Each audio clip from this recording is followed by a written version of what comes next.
Hello, everyone. Welcome to Fidinam Podcast. It has been over 4 months since the day that we started this podcast project.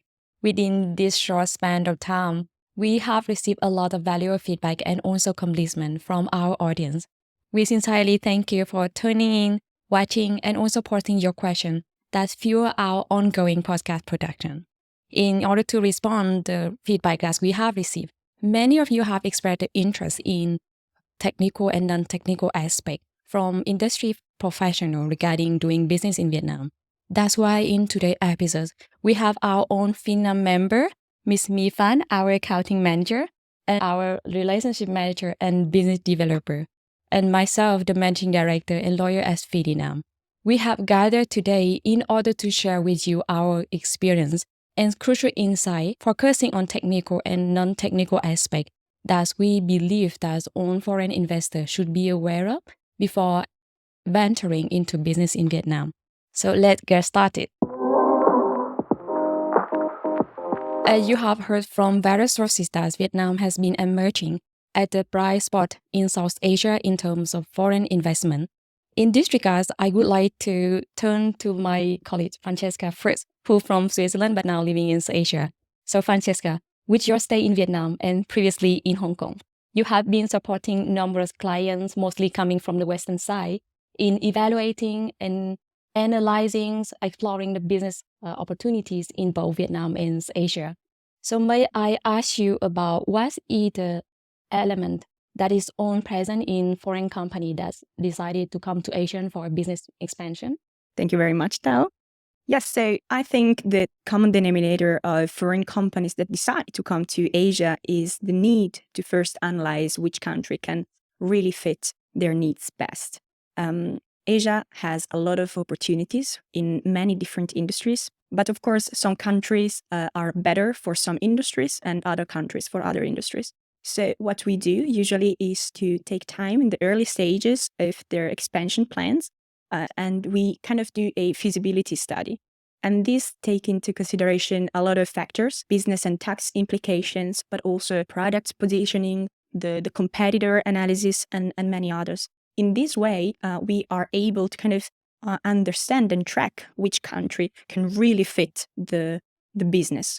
And this can be done for companies that want to establish a physical presence, but also for companies that are looking for this local partner or local distributors. So the goals can be multiple and different. So thank you, Francesca. I do confirm that studying the market's effort is essential for a substantial and long-term success in the Asian market. Now, since because you come from Europe and living in Asia, may I also ask you about your perception on the business environment, in particular in Vietnam? Of course. So from a macroeconomic point of view, we mentioned that also in the previous episodes, there are a lot of opportunities and positive factors that kind of attract foreign investors in Vietnam. We can talk about GDP growth rates, which has been very positive in the last years, even with up and downs. We can talk about the increasing international relationships that the country has with a lot of countries around the world. So we can talk about the incentives that the government is giving to foreign companies and many other factors. But I think the most important one is about demographics. Vietnam is reaching almost 100 million people with a median age of 32. The middle class is growing. The global trends are influencing also the consumer market in Vietnam.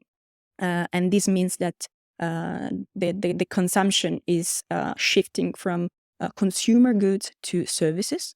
And this means that there are a lot of new needs that must be covered here. And related to this and to your question, what we are experiencing right now is that we see a lot of businesses coming here and replicating their business ideas, their business models that overseas already worked and have a moderate success, coming here and replicate exactly the same with some adaptation, of course. So we are experiencing exactly that because linked to the new needs and to what I just mentioned. So the people, the middle class, this portion of the population is increasingly demanding for more services, sophisticated services. such as private banking, insurance, but also high-end experiences. Let's think about the food and beverage area. So I think this is the trend we see right now.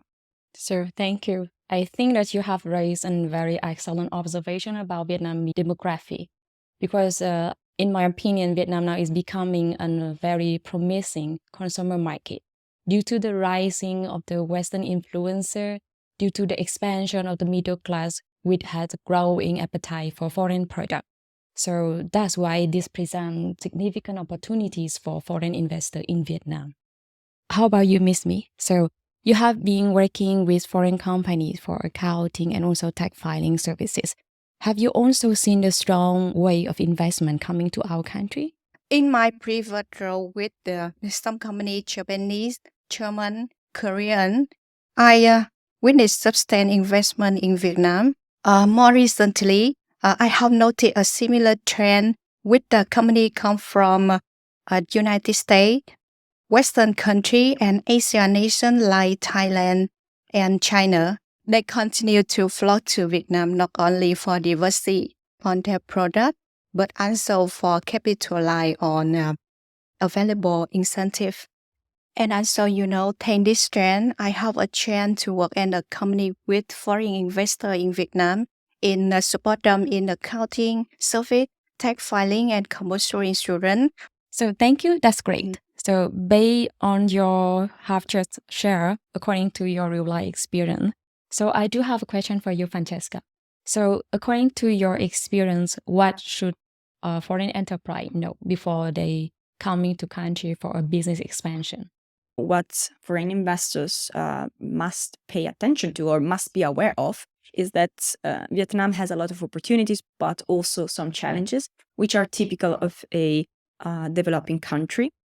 And remember always that without these challenges, the opportunities were not so big. So in this regard, maybe Thao, since you are a Vietnamese lawyer practicing these activities since many years, you might want to share with us some of the examples of factors to take into consideration. Yeah, thank you. So in this regard, so actually I have some important notes that I would like to give to our potential investor who have already some interest in my country, in Vietnam. So when it comes to foreign investment, I would say that foreign investors have various options. Either they can set up a new company themselves or with local partner, or they can invest in an existing company in Vietnam, or they have another choice is to enter into a business cooperation with local and foreign partner in Vietnam. But it is very important to note that the possibilities of setting up a foreign company is highly depend on the target business that you want to do in Vietnam. The good news is that Vietnam already very open for foreign investment, meaning that foreign investor can come to my country, set up their own company to do various activity. However, for a few sectors like transportation or advertisement, the laws still require the participation of local partner. So these come from various reasons. Some of that maybe, I think that is a part of the government policy to protect the domestic business, among other considerations. And also, as Francesca already raised about some complicated process, I would say, for example, for the legalization, I know that you don't have it in Switzerland. And some neighboring country like Singapore or Hong Kong, they do not have it. But in Vietnam, when foreign company coming to our country and set up here, they need to submit the document that are legalized by Vietnamese embassy or consulate. So this process, in order to confirm the authenticities and also the legal validation of the document that they submit to the authority. And what else? I think the long incorporation process and visa process.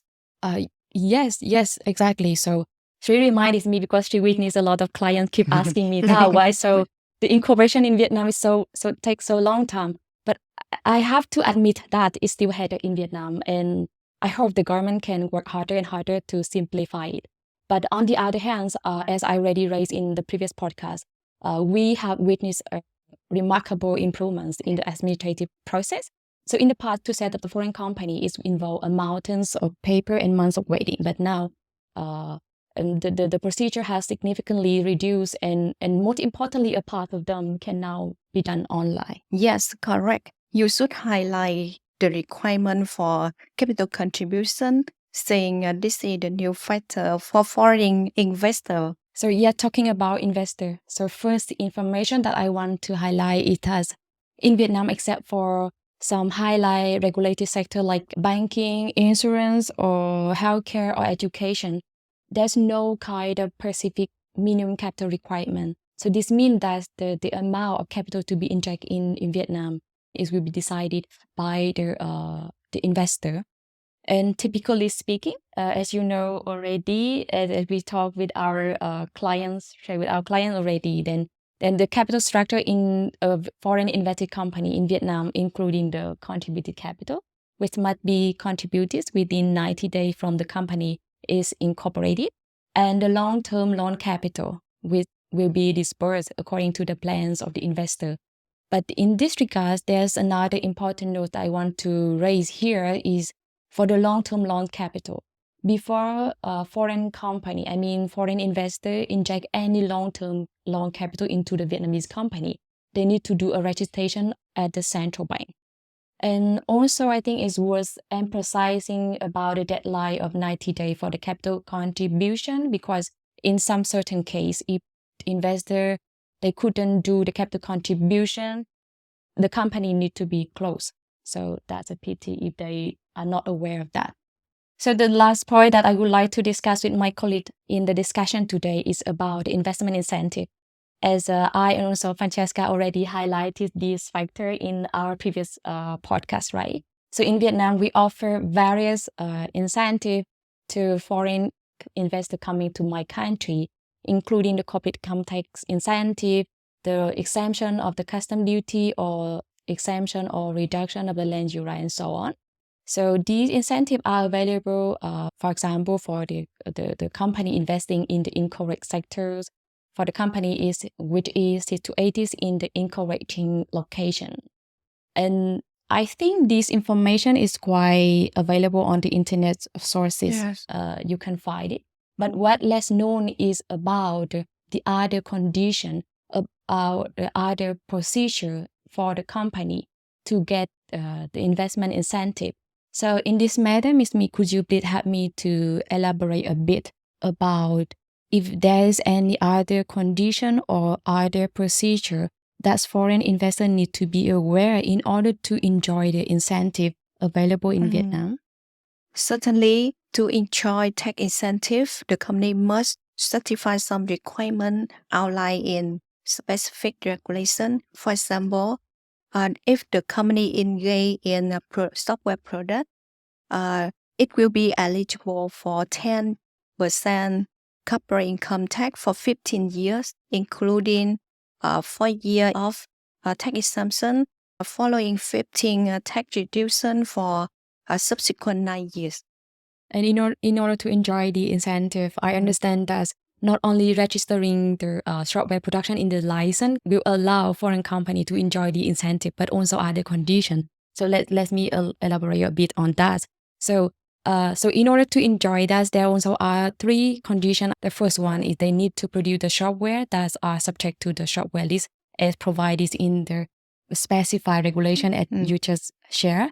And second one, they need to implement at least a certain step as again regulated in the regulation to certify the condition that to be recognized that they are doing the software production in Vietnam. And the last point is that they need to do also some mandatory report to the ministry. Once they certify all these conditions, they will be entitled to, to get the tax incentive. Yes. So again, many of us already aware of the investment incentive in Vietnam, but understanding about the additional condition and specific step to take advantage of them still remain significant challenges. So it's evident that without proper guidance of experts in this field, the investor can run to the risk of losing out on this crucial incentive. So thank you, Ms. Mi, for the information. So to wrap up the discussion today, so Francesca and also Ms. Mi, could you please give to our audience some final word? Absolutely. Thank you, Tao. I have 2 points, actually. So the first one is related to the expansion plans. I think it is very important to take time in the beginning to really think carefully which country can really make my expansion plan a success. And this requires also some analysis in terms of where are my stakeholders, who are they, where is my parent company, what are the intra-company relations, which kind of products or services do I offer, etc., etc. So there are a lot of questions and factors to take into consideration, and it is very important to undertake an analysis in the first stages.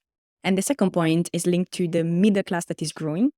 So there is room for companies that has business ideas and business models that work and have a success already overseas to jump into the Vietnamese markets and leverage on these economic and wealth growth. Thank you, Francesca. How about you, Miss Me? Some final word. My final message: when foreign investors come to Vietnam, they need to know the requirement, condition, and we are here for them. Thank you both for your valuable insights. The internal discussion today has been plenty of technical and non-technical aspects. I hope you enjoy. Thank you for watching.